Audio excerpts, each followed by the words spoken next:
What's up, a cinemashogun here, and listen, I would never sit here and pretend like I'm some type of seasoned investigator, but I have been doing this for a few years now, and at the very least, I think it's fair to say that I look into these type of stories and cases more than your average person, at the least. And I have never seen anything like what's going on here with this story about the three Chiefs fans who were found frozen to death in their friend's backyard. I have never seen law enforcement rule out any possibilities of foul play so quickly. I have never seen law enforcement come out in the media and just adamantly shut down any talks of foul play. I've never seen law enforcement this early on, this quickly, just coming out and saying, we're 100% not even investigating foul play at all. 100% we're not investigating foul play. We're not investigating this as a homicide. 100%. You have to remember, folks, we don't have the autopsy results. We don't have the toxicology results. We don't even know the cause of death. Yet law enforcement has been out here since the beginning. No foul play, no foul play, no foul play. But anyone can look at this story and see that, hey, this is weird. This is not me reaching. This is not you at home making a mountain out of a molehill. No, this is a fishy story. There is something wrong here. And I'm not out here trying to tell people, oh, Jordan killed them, Jordan poisoned them. But something happened to those three men. They didn't just stand outside and freeze to death in their friend's backyard. Something happened. And I find it hard to believe that Jordan had no knowledge that the guys you were just hanging out with are all dead in your backyard. Their cars still parked in the street in front of your house. Family members and friends calling you and messaging you nonstop, banging on your door, even breaking into your home. I just don't believe it. It's too hard to believe. And listen, if Jordan is innocent and has nothing to do with this at all and had no knowledge that his friends were dead, then let me just say this. The universe really put Jordan in an unlucky situation because it damn sure looks like he at least had some type of knowledge that something happened. But as all of you already know, Jordan and his lawyer have changed the story multiple times. There's new details and revised details coming out every day. And there's two details that I want to talk about in this video. Now, you may call these minor details, but keep in mind, folks, every detail is a minor detail until it becomes a major detail. So these details may seem minor right now, but they may be major details in the long run. Now, the first thing I want to talk about is I want to talk about how Jordan came out of the house in his boxers with the earbuds in, with the wine glass, because that detail really stuck out to me. Now, for some people, this detail has stuck out because people are saying, oh, how could you be so cold-hearted? You maybe knew your friends were dead in the backyard and you're in here drinking wine in your boxers. That's not why this detail sticks out to me.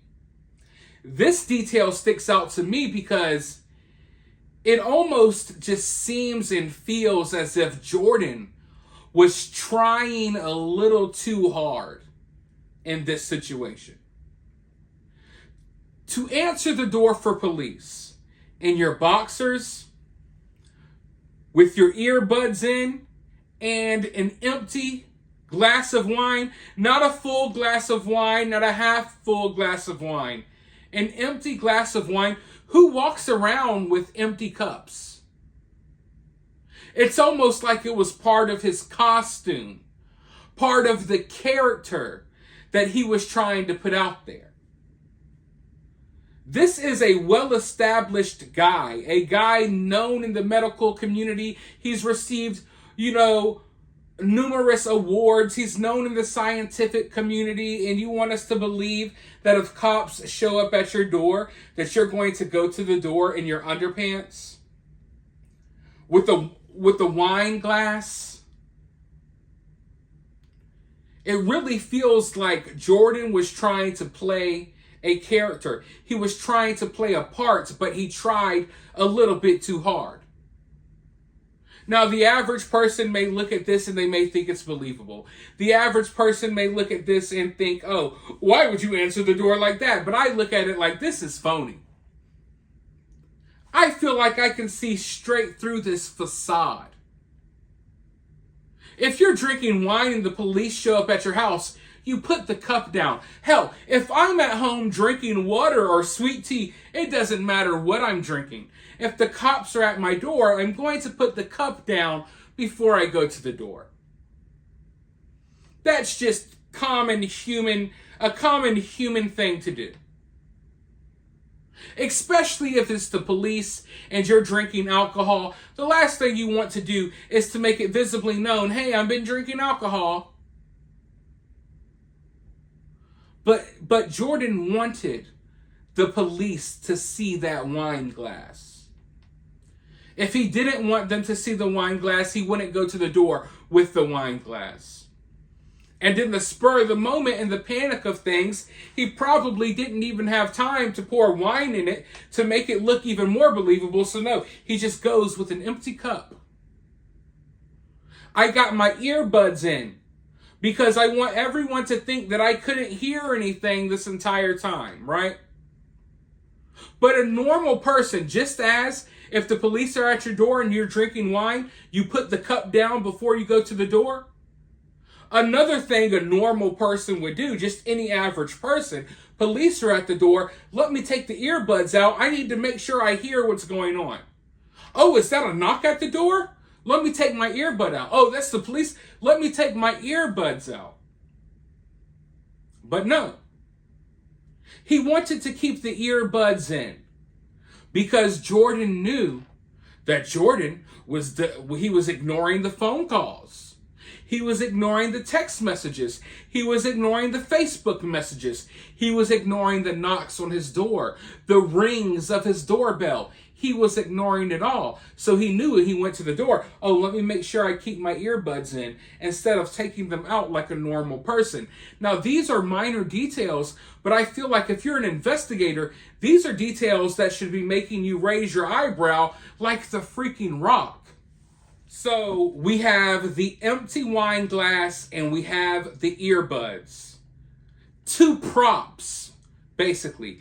Two parts of this costume that Jordan wanted to wear when he went to the door. Now, as I said, any normal human, cops are at your door, you're going to put down your wine glass, you're going to take your earbuds out. What's another thing you might do? If you're in your underwear, you may put a pair of pants on, right? You may put a shirt on.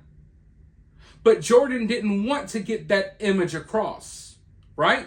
Jordan wanted to put the image across that, oh, here I am in my boxers, disheveled, sleep, drinking alcohol with earbuds in.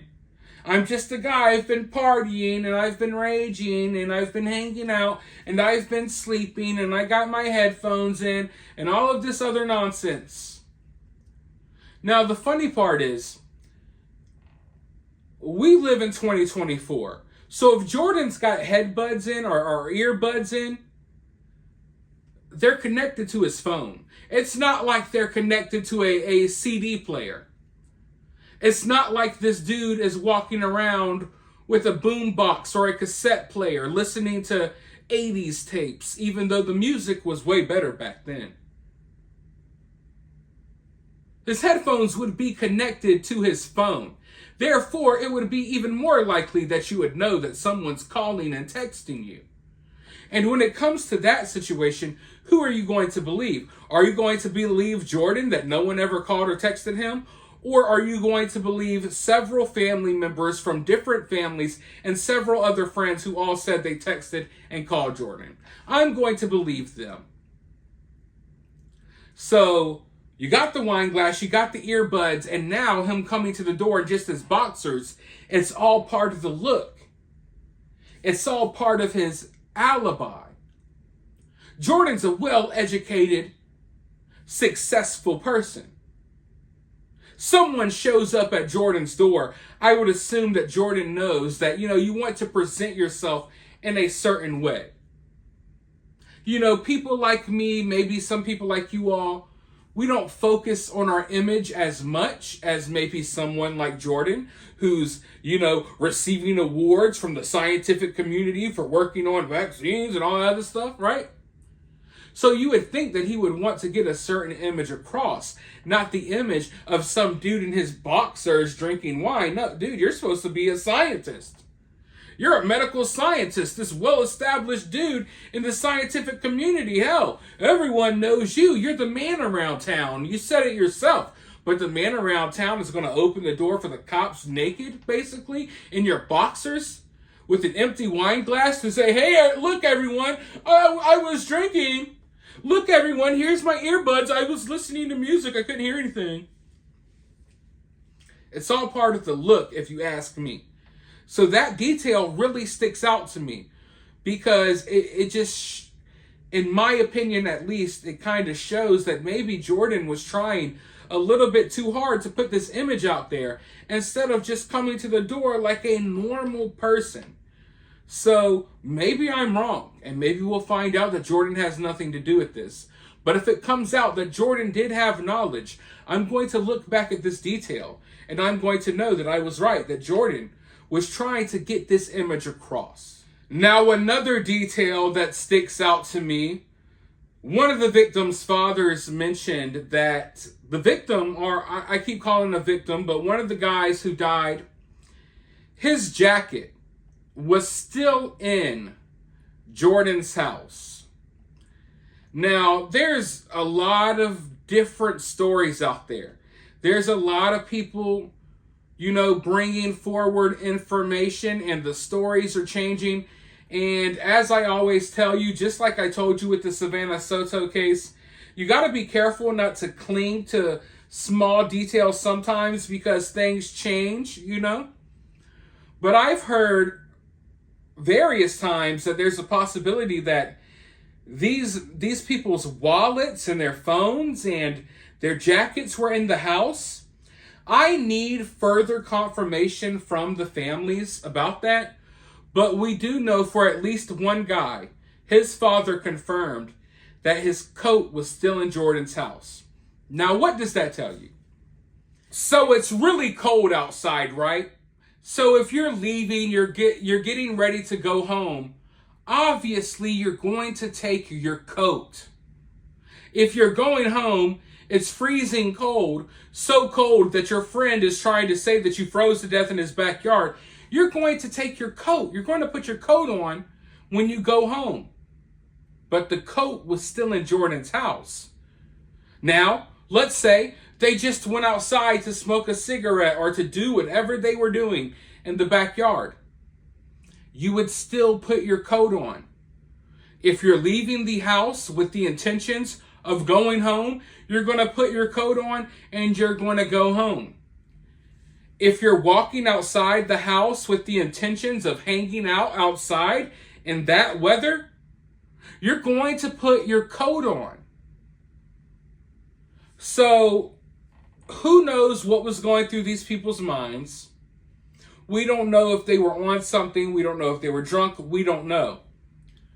But if I'm an investigator and I'm looking at the fact that at least one of these guys' coats is still inside, that's going to make me think that there's at the very least, a possibility that the reason that coat is still inside is because that man never had the intentions of going outside.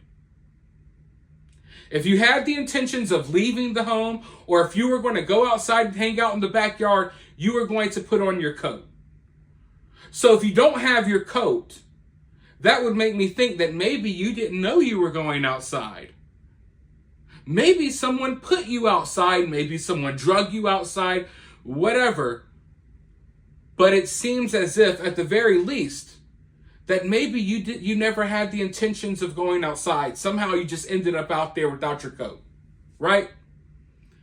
Because if you're going home, you're taking your coat. If you're like, hey, let's go smoke a cigarette in the backyard and talk about football, whatever, you're going to put your coat on. But he didn't put the coat on. So that makes you think that maybe he never knew he was going outside. Maybe something happened to him before his body winded up outside. And like I said, we don't know what happened here.